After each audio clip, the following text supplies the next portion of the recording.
Reciban un cordial saludo. En este domingo quiero acompañarles con las pistas bíblicas para la reflexión de la primera lectura del 19º domingo del tiempo ordinario, la cual es tomada del libro del Éxodo en el capítulo 17, versículos del 8 al 13.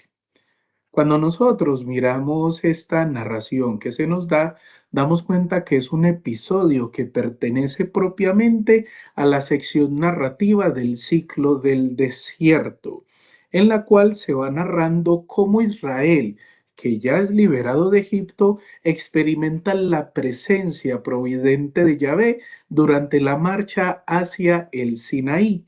Y resulta que para este caso el enfrentamiento se da con los amalecitas. Y esta batalla ocurre antes de la entrega de la ley, pero también en un momento muy especial, que es después del episodio del agua que sale de la roca en Refidim. Eso lo encontramos solamente unos versículos antes, en el versículo del 1 al 7. Y resulta entonces que ambos relatos que son contiguos, el de la piedra y el que estamos leyendo hoy, subrayan que Dios acompaña a su pueblo tanto en la escasez por la falta de agua como en la amenaza externa con el tema de la guerra. Y vemos que este texto tiene una estructura muy sencilla y muy particular y de hecho es bastante denotada, porque encontramos en primer momento el ataque de Amalek, luego vemos la organización de la defensa, después vemos la lucha y la oración intercesora y finalmente encontramos la victoria. Con respecto a este texto, nosotros podríamos entonces mirar algunos personajes y símbolos que son característicos de este relato. Miremos primero, se encuentra Amalek. Amalek va a designar una tribu seminómada del Negev o del noroeste de Arabia, descendiente de Esaú. Y en la tradición bíblica, Amalek va a simbolizar la hostilidad permanente contra el pueblo de Dios. Pero luego entonces vamos a ver que empieza toda la acción de la organización de la defensa. Dice el texto bíblico que elige a algunos hombres y sale a combatir contra Amalek. Y yo estaré en la cima del monte con el bastón de Dios en mi mano. Y continúa el texto diciendo algo aquí importante con un personaje bastante insigne. Dice, hizo Josué lo que le decía a Moisés y atacó a Amalek. ¿Por qué digo que aquí viene un momento importante? Porque es que en esta parte, en este pasaje, es que aparece por primera vez Josué, en hebreo Yehoshua, cuyo nombre pues significa llave salva. Y la función de él como comandante en este relato, pues va a anticipar todo el futuro liderazgo que él va a tener con el pueblo. Y pues aquí en ese mismo versículo 9 también va a aparecer el monte, el cual se va a entender siempre como un lugar de mediación entre Dios y el pueblo, y en este caso va a ser como un símbolo de intercesión.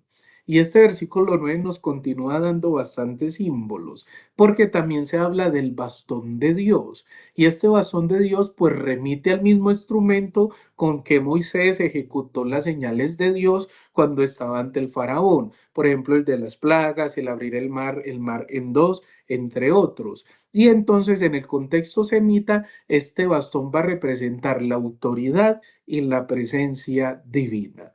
Luego entonces comienzan la batalla, pero entonces también aparecen unas acciones particulares, no solo con Josué, sino también con Moisés, porque en el versículo 10 y 11 dice que mientras Moisés tenía en alto la mano, vencía a Israel.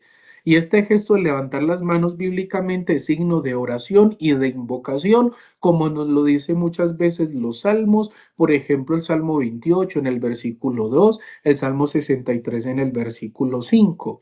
Y entonces esto nos da a entender que aquí el verbo decía que cuando mantenía las manos en alto vencía a Israel y el verbo que utiliza es gabar, que significa prevalecer o dominar. Pero esto no es solo un prevalecimiento o una dominación normal, sino que tiene unas connotaciones de fortaleza, pero otorgadas por Dios y no simplemente por la fortaleza humana.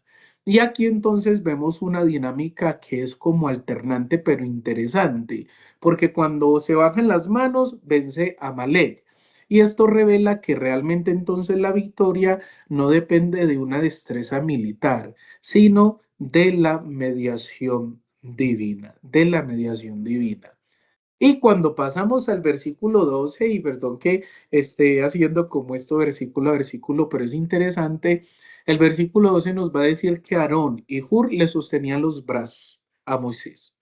Aquí el verbo sostener denota no solamente un apoyo físico, sino también una solidaridad espiritual.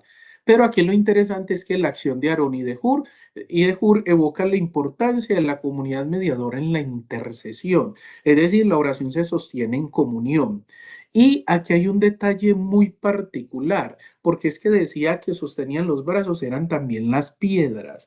Y aquí este detalle de la piedra bajo Moisés refleja una escena litúrgica más que militar. ¿Por qué? Porque esto es como un gesto casi sacerdotal, indicando que la batalla se gana en un contexto de culto e intercesión, porque es prácticamente las piedras y las manos como si simbolizaran como tal un altar.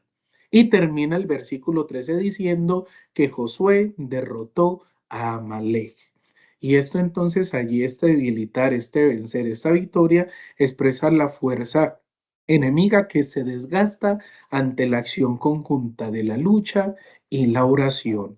Pero aquí lo importante es que la victoria de Josué se atribuye indirectamente es a Dios, mediada por la obediencia y la oración de su siervo. Y aquí podríamos mirar varios aspectos teológicos importantes, y es que el texto nos muestra una soberanía grande de Yahvé, es del poder de Dios que domina incluso en el terreno militar. Por eso no se trata solo de una victoria humana, o no se trata de una victoria humana, sino de realmente la manifestación del señorío divino sobre todas las naciones. Y esto sí que es importante, esto que es muy importante. Y para actualizar entonces a una reflexión espiritual de qué nos diría hoy esto, podríamos tomar solamente algunos puntos. Empezaríamos a decir que el pasaje nos invita a perseverar en la oración, incluso cuando parece inútil o agotadora la situación. También nos dice que Dios obra a través de nuestras manos alzadas, de nuestra fe que es compartida y de la solidaridad espiritual de los nuestros, de nuestros familiares, de quienes oran por nosotros y por quienes nosotros también oramos.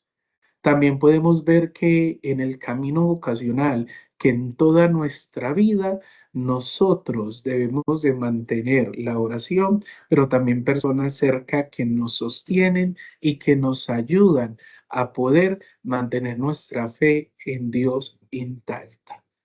Sencillamente estamos llamados a hacer sostenimiento de los otros cuando los brazos de ellos o los nuestros están cansados.